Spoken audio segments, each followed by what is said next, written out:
En Polynésie française, on ne vit pas juste près de l'eau. On vit avec elle, grâce à elle, pour elle, même parfois.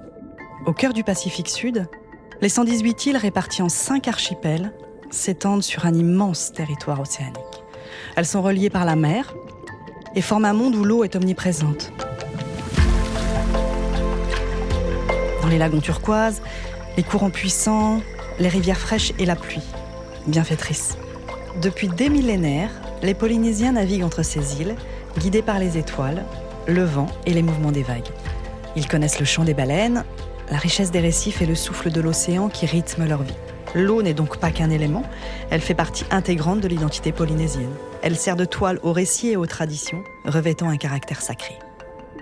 Je suis Delphine Barret, journaliste en Polynésie depuis 12 ans, et dès mon arrivée, j'ai justement ressenti cette eau battre au plus profond du cœur des Polynésiens. Je vous invite à le découvrir à votre tour. Bienvenue dans Les Polynésiens, le peuple de l'eau, un épisode du podcast L'eau, notre bien commun.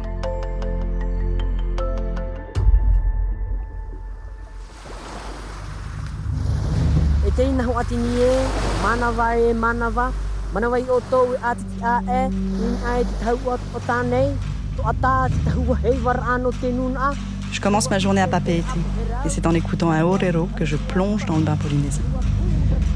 Le orero, c'est le gardien de la culture orale, un art unique qui transmet de génération en génération les savoirs, les légendes et l'histoire de tout un peuple. Et le tout en langue tahitienne. Alors sur la plage de Paof-Hey, j'écoute les mots de Tuariki résonner avec l'océan, les montagnes et les rivières. Allez, aujourd'hui c'est dimanche et je ne compte pas rater le marché.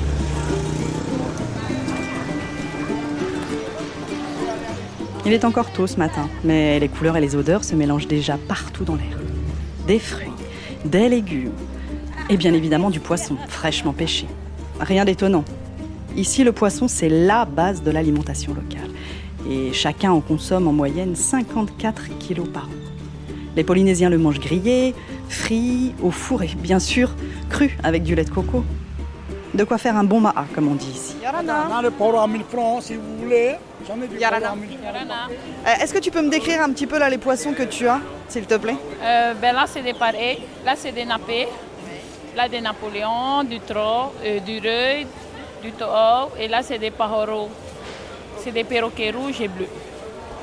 D'accord. Après, là, tu as du vana. À 1000 francs. Oui, c'est l'oursin, hein? Voilà. Après, bénitier. Et ça, c'est les petits pahoros qu'on fait poisson cru. Ah oui, ok. Et donc là, c'est toi qui les pêches, non? C'est mon mari. C'est ton mari. 1000 francs. Et je voulais te poser une question. Est-ce que tu trouves qu'il y a de moins en moins de poissons, ou il y a des poissons en fait qui se raréfient? Par rapport à avant, l'époque des parents, hein, si. Il y avait plus alors de poissons que par rapport à aujourd'hui, quoi. Les Polynésiens n'ont pas attendu pour agir face à la raréfaction des poissons. Pour préserver leurs ressources, ils ont ravivé une pratique ancestrale, le rahui. Le principe est simple, interdire temporairement l'accès à un espace naturel pour laisser les écosystèmes se régénérer. En mer, plus de pêche, de baignade ou de navigation. Tout est suspendu, le temps que la nature reprenne ses droits. Il y a des centaines d'années, le rahui avait même une dimension sacrée, instaurée lors d'événements comme les naissances, les enterrements, ou pour affirmer l'autorité d'un chef. C'est à Te Raupo, au sud-ouest de la presqu'île, que le rahui a d'abord été instauré en 2014. Je vais donc m'y rendre en voiture pour retrouver Teva Rochette, président de l'association Puna Rahui no Te Raupo, qui s'attache à faire vivre cette tradition. Teva m'attend là-bas avec un ami pêcheur pour m'expliquer pourquoi le rahui est toujours aussi essentiel pour protéger le lagon.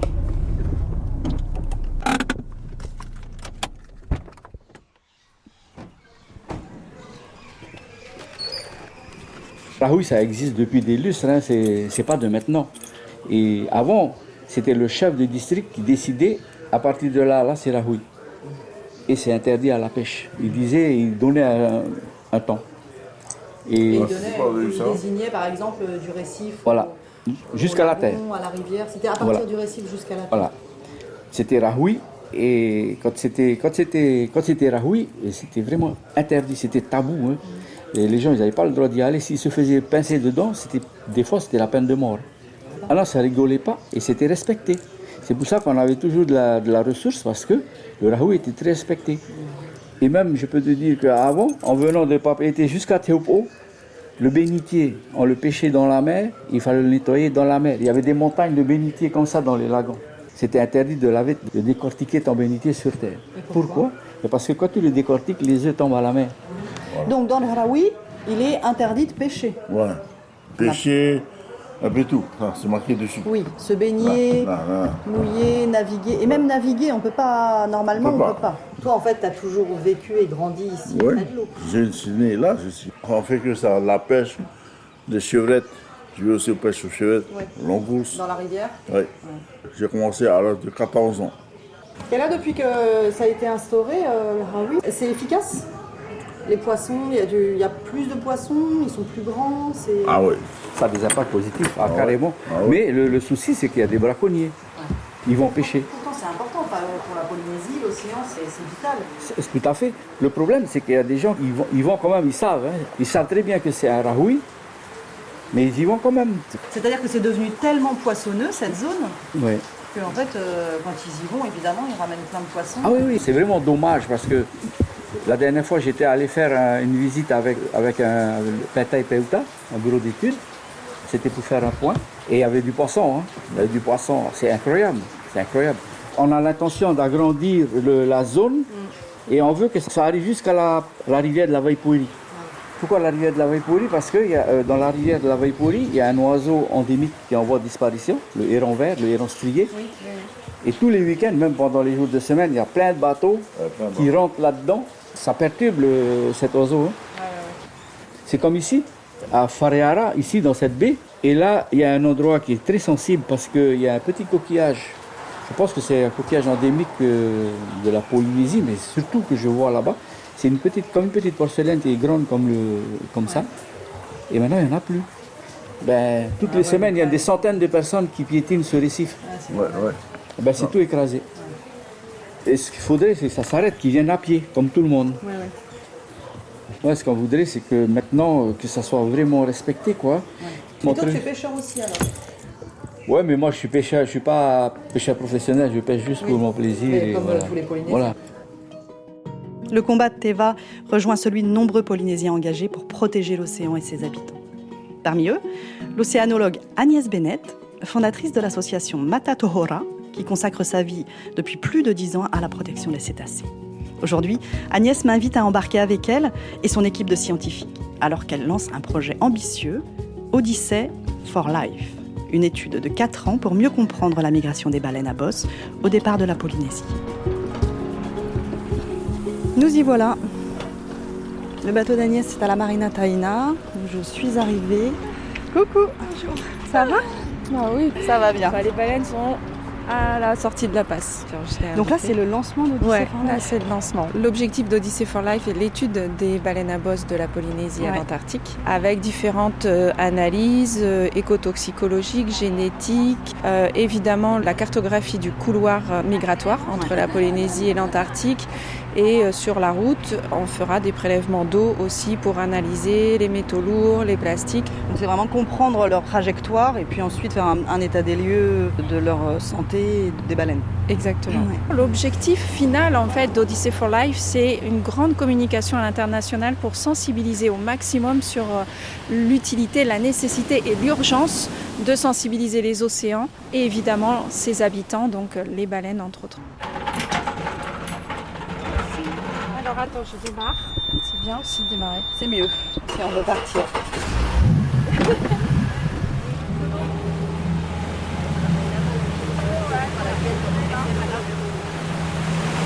Là, tu sais qu'elles sont à la passe, les baleines, parce que quelqu'un t'a prévenu. Oui, il y a quelqu'un de l'association. Pourquoi fonder Mata Tohora?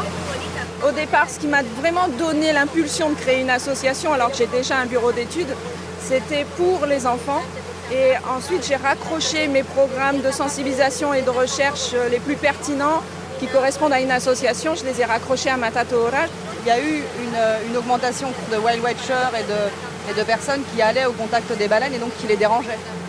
À partir des années 2010-12, il y a eu vraiment un boom au niveau du whale watching, aussi bien en Polynésie que dans le monde. Ça a vraiment été une explosion de cette activité touristique et donc pas eu le temps d'être gérée par les autorités. Donc ça a été vraiment le fiasco sur l'eau avec des dizaines et des dizaines de bateaux qui entouraient les baleines et les baleineaux, une cinquantaine de personnes dans l'eau qui s'amusaient à toucher et même à monter sur le dos du baleineau, puisque ça je l'ai vu.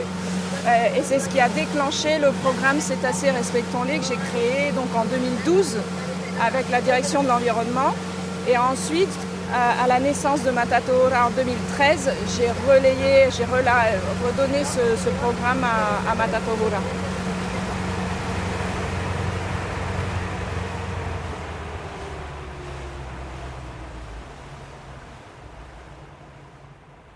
Les baleines sont en train d'avancer, donc on va avancer pour éviter d'être trop loin. Oui, c'est pour ça. On va avancer pour pouvoir les choper, avoir le son.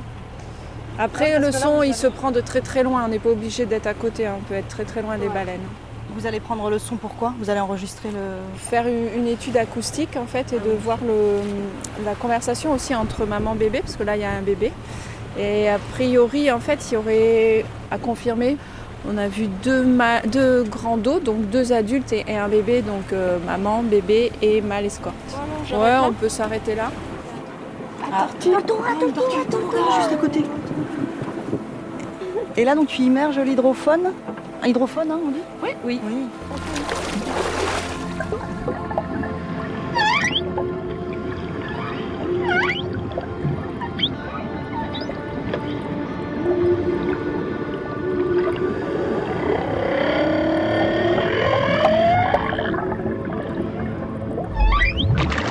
L'enregistrement de la conversation continue. Et nous, on termine cette session en profitant du spectacle des baleines qui restent autour. Oh là là, superbe! Ouais, ça c'est peut-être bien la femelle ou le mâle. En tout cas, c'est un adulte qui vient de taper sur l'eau. Son mécontentement. Oh là là, un saut! Oh là là, splendide là. 2 gros sauts! Incroyable! Il y a de l'agitation là. C'est la fiesta totale. 2 adultes, c'est très rare. Donc là, ça y est, on a relevé l'hydrophone.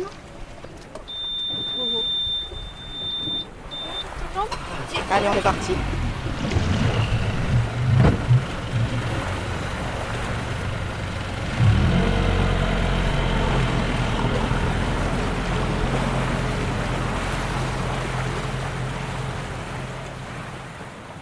Observer et protéger les baleines montre combien il est essentiel de connaître l'océan. Mais cette connaissance de l'eau n'a pas qu'un rôle scientifique. Depuis des siècles, elle a permis aux Polynésiens de naviguer et de se déplacer d'île en île à bord des pirogues, appelées les va'a. Sans boussole ni sextant, guidés par les étoiles, les vents et les oiseaux, ils maîtrisaient déjà parfaitement la navigation, bien avant les hydravions et vols commerciaux du XXe siècle. Pour en savoir plus, je pars rencontrer Teiva Véronique Gatata, un expert passionné de la navigation ancestrale, qui sillonne les mers depuis toujours et qui maîtrise comme personne l'art de lire l'océan à la manière des anciens. En 2019, Teiva a même créé une école de pirogue à voile pour transmettre ce précieux patrimoine propre au peuple des îles du Pacifique. Je pars le rencontrer directement dans son école, sur la côte est de Tahiti. Ah, apparemment Teiva n'est pas encore là. Mais je suis accueillie par son collègue, Capitaine Joe. Toi, qu'est-ce que tu veux savoir exactement? Moi, je vais t'expliquer un petit peu la partie connexion, parce qu'avant d'arriver à la navigation, il faut comprendre comment le Polynésien est connecté à l'océan. Je reviens brièvement sur la navigation traditionnelle. La navigation traditionnelle, c'est pour nous qui sommes sur l'eau, c'est un art, hein, parce que quand tu arrives à un niveau qui excelle, où tu es en totale harmonie avec les éléments, ça devient de l'art. C'est un art qui est né de tous ces éléments, des étoiles, du vent, des courants marins, des animaux. Donc là, on arrive vraiment dans l'aspect connexion. Pour pouvoir faire la navigation aux étoiles, il faut se connecter. C'est beaucoup de ressenti, c'est du feeling. C'est pas juste de la théorie. Oui, c'est ça, c'est pas écrit, c'est pas. Exactement. Y a pas de manuel, y a pas de... C'est du ressenti. C'est ça. D'où cette connexion intime avec la nature, l'océan et les éléments. On parle du peuple polynésien, hein, du peuple polynésien qui est né un peu sur l'océan, on va dire, qui a été porté par les océans justement à bord des grandes pirogues à voile. Aujourd'hui, on assiste un petit peu à cette renaissance. Réapprendre, se réapproprier cette quête identitaire, culturelle, ça te fait raviver quelque chose en soi qui est difficile à expliquer, mais qu'on sent plus profond de notre être. Et être sur l'eau, c'est pas un hasard pour un Polynésien d'être sur l'eau et de pouvoir ressentir tout ça. Après, je te laisse M. Véronique qui va te faire... Écoute, s'il arrive. Ça y est, le fameux Taiva arrive. Il va pouvoir me livrer les secrets de la navigation ancestrale. La nature a toujours été autour de nous, mais on a appris à se déconnecter. Et donc on veut couper un peu ce côté un peu technologique, électronique, et se reconnecter un peu à la nature. Observation de la mer avec les vagues, les courants, la houle, de reconnaître quels sont les différents vents qu'on va pouvoir observer tout au long de l'année. Là aujourd'hui on a un vent qui s'appelle le Ha'apiti. Donc en fait, peu importe où je suis, selon ce que je vais ressentir, je vais savoir le reconnaître. Et à partir du moment où tu sais d'où vient le vent, tu sais où tu vas aussi. Mais aussi après le lever ou le coucher du soleil. Donc en fait, finalement, n'importe quel jour, je vais naviguer en pirogue à voile. Je vais savoir où se lève exactement le soleil par rapport à l'horizon. Parce qu'il ne se lève pas qu'à l'est.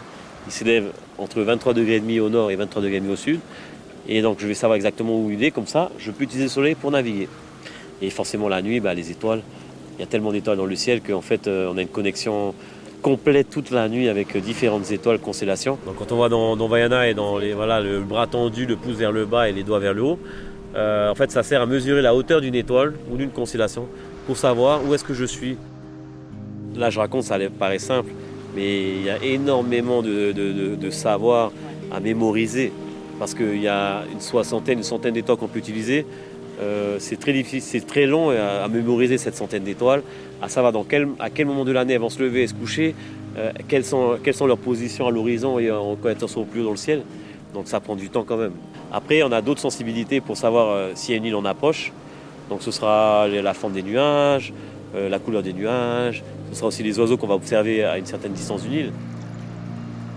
Pour Taiva, chaque signe de la mer, chaque mouvement de l'eau ou des oiseaux a du sens. Depuis le plus jeune âge, il apprend à lire ces signes. Et aujourd'hui, c'est sur l'océan qu'il devient pleinement lui-même. Ça fait du bien parce que c'est une reconnexion vraiment très intime, interne, tu vois. C'est pas regardez comment on se connecte, c'est je me connecte moi-même et je me ressente, quoi. Ouais. Mais même si depuis que je suis petit, on a appris à faire ça en fait. Oui, c'est pas parce que depuis que j'ai une école, depuis 5 ans, c'est depuis que j'ai 6 ans que je fais de la voile que j'ai appris à vraiment me fusionner avec les éléments en fait. Au-delà de comprendre ce qui se passe, c'est aussi le plaisir que peut donner l'océan, la connexion avec la nature. Et après, c'est une question de respect, de symbiose. Donc on apprend aussi à mieux respecter la nature. On n'est pas juste en cohabitation, on est quand même en cohésion, quoi, hein.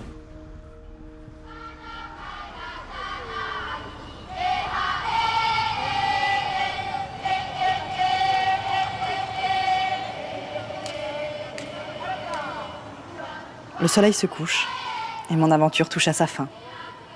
Pour profiter des derniers instants de cette journée, je me laisse bercer par la musique et les chants traditionnels qui font eux aussi partie du quotidien en Polynésie. Mais ce soir n'est pas un soir comme les autres. 1 millier d'élèves du conservatoire répètent pour leur grand gala. Le thème, c'est Terai Matuatua, les constellations vues par les Polynésiens. Ici, les étoiles sont des dieux qui naviguent en pirogue et engendrent des lignées divines. Leurs mouvements célestes rythment les saisons, guident les voyages, les rituels et les récoltes. Comme ces étoiles qui tracent les routes dans le ciel, l'eau des lagons et des rivières trace celle de la vie des Polynésiens. Elle les nourrit, les relie, les protège et demeure au cœur de leur identité.